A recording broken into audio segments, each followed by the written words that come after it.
but Welcome back, everybody, to This Is Hip Hop. If you're a hip hop fan, this is the place to be. We do some track breakdowns, and then I give my thoughts at the end. So if you do want to just listen to my thoughts at the end, I totally understand that. I probably, when editing these videos, I hate to see myself talking for so long. So if you do want to go there, I do have timestamps in the description, and you can just skip to it. But we have some great album drops. As of late, YG's album came out, Travis Scott's Astroworld came out, Mac Miller's album came out. A lot of stuff is coming out. So I did want to give Mac Miller a shot because it has been 2 years since Mac Miller has dropped anything.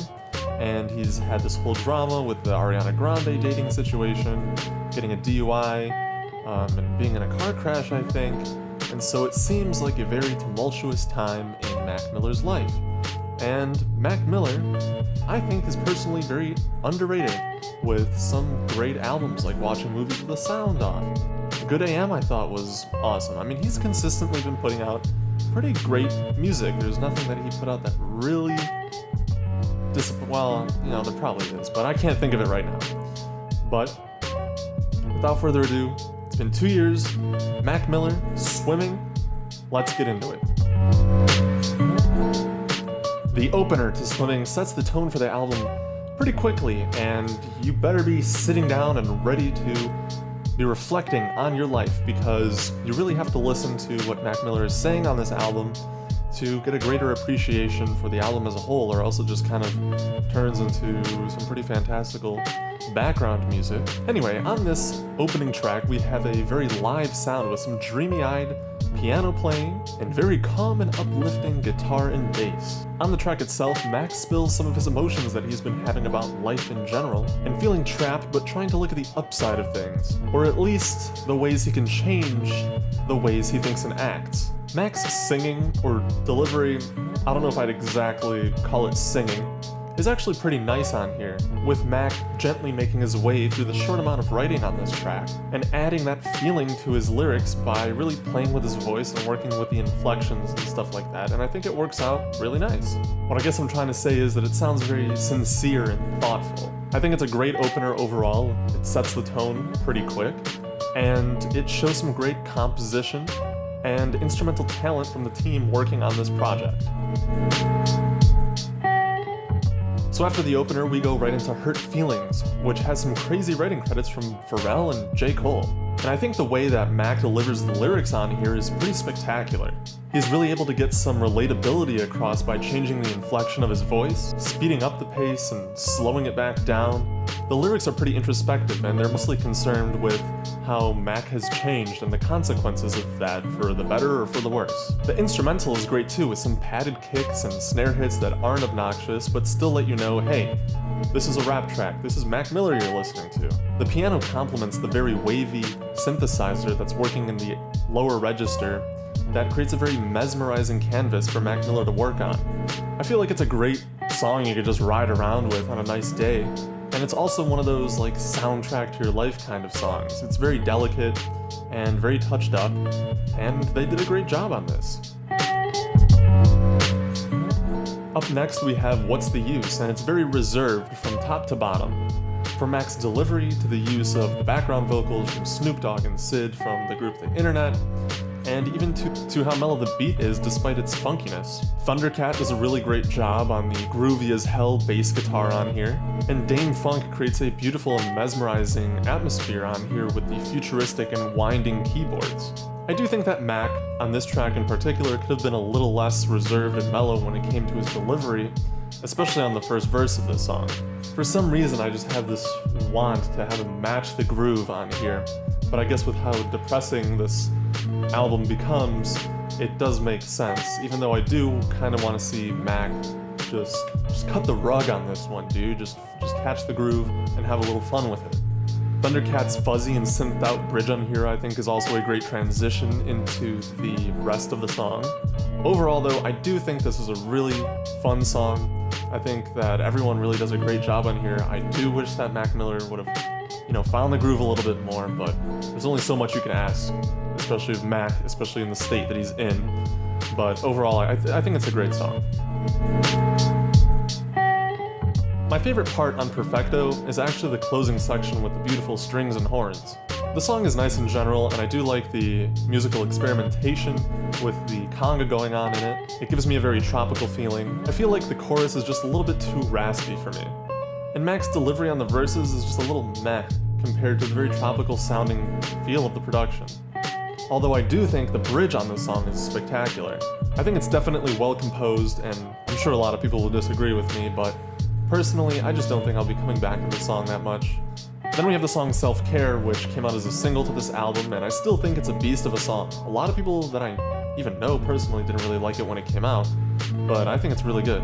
I think Mac's raspier singing vocals on this track give a nice elevated contrast to the introspective lyrics on the verses. The beat switch is also very welcomed on an album like this, and it's stylistically dissimilar from the previous tracks on here with how otherworldly it sounds, which I think was a great idea given that he's talking about being in oblivion and stuff like that and kind of going to this other place, so I think it works really well. So, Self-Care, still a great track.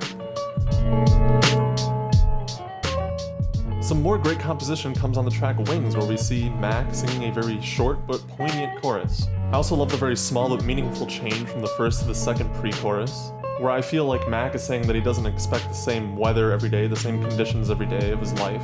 So he doesn't bet on uncertainties because he's trying to improve himself. If you guys kind of understand what I mean. I don't know if I even understand what I mean, but it made sense in my head, okay? The second verse is a real highlight for me also, with lines like, I don't really know how the normal shit go, so I guess I just play it by ear. Silence is all I hear, which I think is a very concise way of saying that he was trying his best to work things out and stick through it, but now he's left alone. And I could see it having other meanings, but I'm not gonna list all of them, but that's the one I'm going with for now. I think for someone like Mac to make such a slow song not only mesmerizing, but also interesting and relatable, takes a lot of talent, and it shows off how much talent the team has, and he himself has, when it comes to creating this project.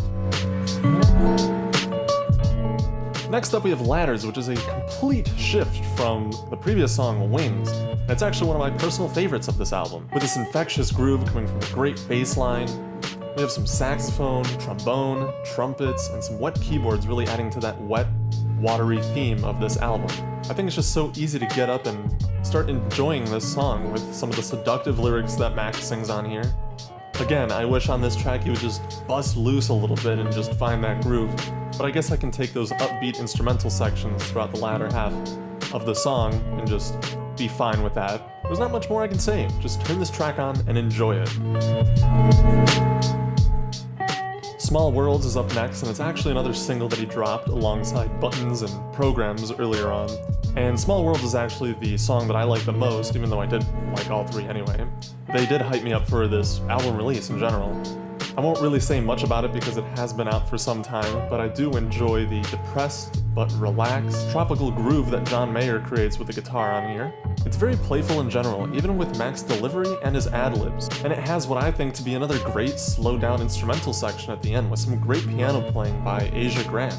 Now, Conversation Part 1 comes after, and it sounds almost out of place on this album, but it's one of the most interesting tracks on this project, and I'm sure that's because of the influence from Flying Lotus, who plays a part of the production on here. The purposefully lackadaisical drum pattern with its shaky bass, I think really matches Mac's depraved attitude in his delivery. The depressed horns at the end also add to this removed from society feeling that the track gives you. Personally, I think it's great on this project, with it showing some experimentation when it comes to the instrumentation, because in all honesty, I thought that this was going to just be kind of super mellow and dull and boring, but this shows that even in this depressed state that Mac Miller's in, he's still finding a new way to express those feelings, and this definitely isn't something that you hear every day from artists who might be feeling this way. It's definitely a new take on it, and I found myself being interested in it, not necessarily sitting there and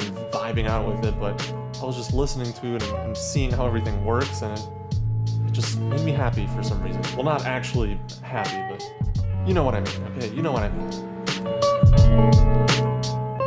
On Dunno, we have a very sentimental Mac Miller who kind of spills some of the dirty beats well, not dirty deeds, but he gets sentimental about his relationship with Ariana Grande and kind of spills some of his feelings on the whole situation, which he's been pretty silent about. It's pretty sweet, and Mac doesn't go completely in and ruins this song for me in any sort of way. Nothing really seems too awkward or crazy, but it has him reminiscing about the kind of good and the bad. Songs like this can go south in an instant, and Mac is pretty reserved on here, and towards the end pretty optimistic, with the production changing from being very slow-moving and somber to becoming very uplifted, with the horns and string instrument section really making it more cinematic, and it almost feels like a closer.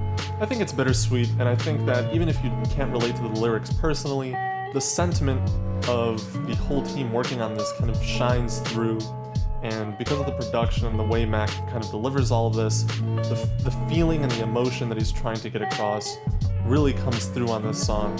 And so even if you can't relate to some of the stuff he's saying on here, I think you can attach yourself to that, and I think it makes for a pretty great listen. Jet Fuel comes up next, and it's probably the most depressing song on this album out of the few that there are, and it finds Mac talking about his issues with substance abuse and kind of locking himself away from the world because of it. I think Steve Lacy, who has just recently been picked up by the group The Internet, does a great job on here with the very lonely guitar section. And I know it's supposed to be lonely and pressing, but the ending of the song does seem a little, if not a lot, drawn out to me. But I will give credit where credit is due when it comes to the sound that Mac Miller created on here. The buzzy static on this track sounds like rain, and I just get this image of Mac Miller kind of rapping to the window pane, looking out at the world while Steve Lacy's in the back in this like dark room just playing guitar. So I do think that the length of this song could have been shaved down a little bit, especially at the end of this album where the songs do get a little bit longer. But I do appreciate that he did put this track on here just to express that depressed side of him in this moment and just be a little bit more vulnerable. I'm not going to sit here and critique him for getting out what he needs to get out, but as a song, those are my thoughts in general. Personally, I think 2009 does a better job with getting that more depressed side of Mac to us, as he looks back in time for inspiration as he raps over this very slow and nostalgic beat. Lines like, "It's not 2009 no more, I know it's behind that door," the door being the one that he opened after starting his rap career, I'm assuming, show you just what an emotional moment it is for Mac currently. The writing is spectacular and very reflective, and the beat is stripped down just enough to pull at that nostalgic part of your brain and keep you interested as you listen to what Mac has to say.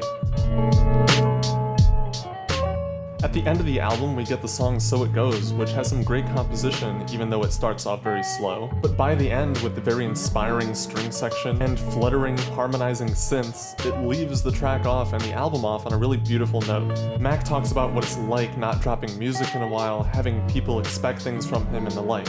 I feel like the line on here, "You might have the world in your palm, but you still might drop it," kind of sums up the slump that Mac Miller is in right now, given all the drama in his life. And this album is a sort of method to cope with that by releasing some of obviously the lyrics that he has about that, the things he has to say about it, but also the sounds he's been resonating with. Despite being iffy on the chorus on this track in the beginning, by the end, as it works its way into the instrumental at the end of the track, it just really became beautiful to me. Honestly, for someone like Mac Miller, with this level of instrumentation, even though I know he's not playing all the instruments, there's a whole team working on this, just being able to compose something like this is something that I never thought I'd be hearing Mac Miller doing.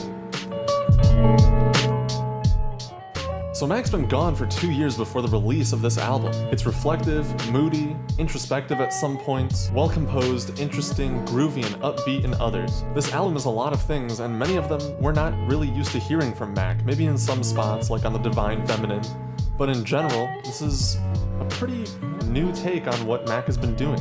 I'm not really sure if the whole swimming or water theme really stayed with me the whole time, but honestly, I didn't really care because I enjoyed this album regardless. It shows Mac's development not only in production choices, but also in writing ability and composition.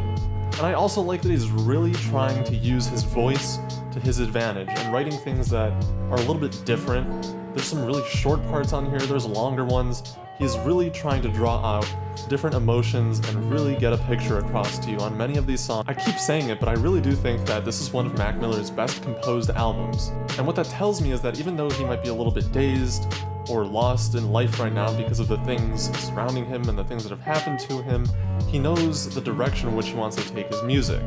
There's definitely moments in life where having something like this is very good to have, and I'm sure for Mac it's the same thing. It's very good to have an outlet to be able to release these things that he feels in a very creative way, and he's able to pass that on to the listener. I'm not saying it's super experimental. There's other music like this outside of hip-hop and even some within hip-hop. I just think it's able to get across emotion and relatable thoughts in a very meaningful and lasting manner. With all that being said, I'm gonna give this album an 8 out of 10.